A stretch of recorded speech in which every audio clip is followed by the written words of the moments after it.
ఒకప్పుడు ఒక గ్రామంలో ఒక కుక్క ఉండేది. అది ప్రతిరోజు ఉదయాన్నే గ్రామస్తులు తమ ఇంటి వెనుక పారేసిన ఆహార పదార్థాలు తిని జీవిస్తూ ఉండేది. ఒకరోజు అది ఎప్పటిలాగే ఆహారం వెతుక్కుంటున్న సమయంలో దానికి ఒక పెద్ద ఎముక దొరికింది.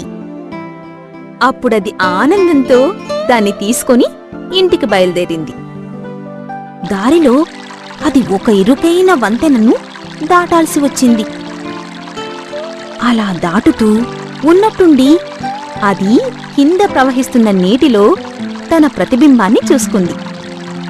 అద్దంలో కనిపించినంత స్పష్టంగా కుక్కకి దాని ప్రతిబింబం కనిపించింది. అత్యాశ కలిగిన ఆ కుక్క నీళ్లలో ఇంకో కుక్క ఉన్నదని, అది తన దగ్గర ఉన్న దానికన్నా పెద్ద ఎముక తీసుకుని వెళ్తోందని అనుకుంది. దాని అత్యాశ దాన్ని తొందరపెట్టింది.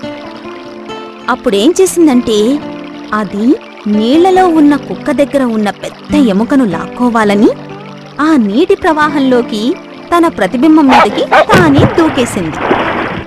కాని అక్కడ దానికి ఇంకొక కుక్క కనిపించలేదు, ఎముక దొరకలేదు.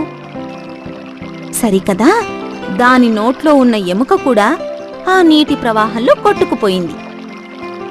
ఇక ఆ పిసినారి కుక్క తన ప్రాణాలైనా కనీసం కాపాడుకోవడానికి ఈదడం మొదలుపెట్టింది. చాలాసేపు కష్టపడి ఈదాక అది ఒడ్డుకు చేరుకుంది.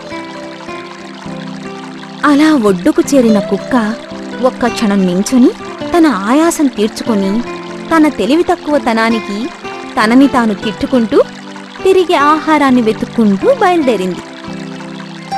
అందుకని చేసే ముందు ఆలోచించు.